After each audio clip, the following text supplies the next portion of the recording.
Henry Blaze Marzette, out of Detroit, was a high school football star. Later, he served in the Korean War, and after he was discharged, he joined the police force, where he worked in the narcotics division. He also sometimes worked undercover as a narco cop. He bagged 100 collars so fast he broke records, and that's how he got the nickname Blaze Marzette. In the 1970s, the Italians controlled the heroin in Detroit, profiting about $350 million a year. So Blaze decided to play both sides. He would arrest the competition, take the drugs, and then sell it to their competitor until he got arrested and convicted of police corruption in the late 70s. He served 3 years in prison, and while he was in prison, he began to work as muscle for the Italians. When he was released, he was determined to take the black underworld to another level so black gangsters could be self-sufficient and not under the thumb of the Italians, and be able to buy and sell their own drugs. Blaze then recruited Jimmy Moody, a killer who was highly respected and most feared in the streets of Detroit.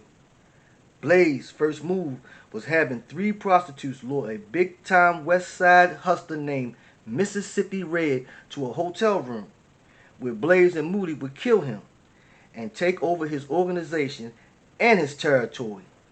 Blaze Marzette was an exceptional drug dealer because he had experience of knowing how the narcotics division worked. He knew the system very well. He also had solid relationships with all the hustlers from working undercover. He continued his plan to take over Detroit's drug business. Blaze called the meeting at the 20 Grand Hotel and invited 24 of Detroit's top kingpins. At the meeting, Blaze told him he had a Malaysian plug and that he could guarantee 20 pounds a week of that China white heroin that can supply all of Detroit without having to get the dope from the Italians.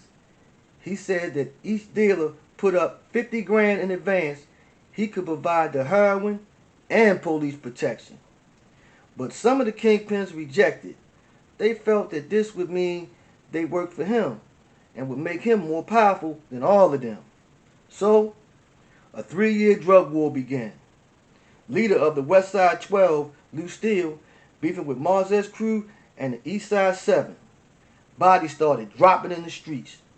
Over 200 bodies dropped within 2 years. The streets of Detroit turned bloody. Jimmy Moody, in his first year in the war, murdered 15 people himself. Henry Blaze Marzette was later diagnosed with kidney failure. Blaze was the original black godfather of Detroit. He pioneered the black underworld. While on his deathbed, one of his old colleagues from the police force, who's now the head of the organized crime division, asked Blaze to stop the drug war. And to do this, he would have to have his top enforcer, Jimmy Moody, killed. Blaze was hesitant to do that, but he eventually agreed. Jimmy Moody's decomposing body was found in the trunk of his Cadillac Eldorado at the Detroit Metropolitan Airport. By the way, there are no pictures of Jimmy Moody to be found, but that's probably how he wanted it to be. In the next 6 months, the West Side 12 still killed 6 of Marzette's top lieutenants. Damn, he put a hit on the right-hand man and they still killed his lieutenants? They call this the drug game, but you already know, it's not a game at all. Street Kingpins doesn't condone drug dealing, crime, or violence. This lifestyle usually ends with prison or death. You can love the streets, just remember, the streets don't love you back. Like, subscribe, and comment. Tell a friend to tell a friend. Thanks for watching. Peace.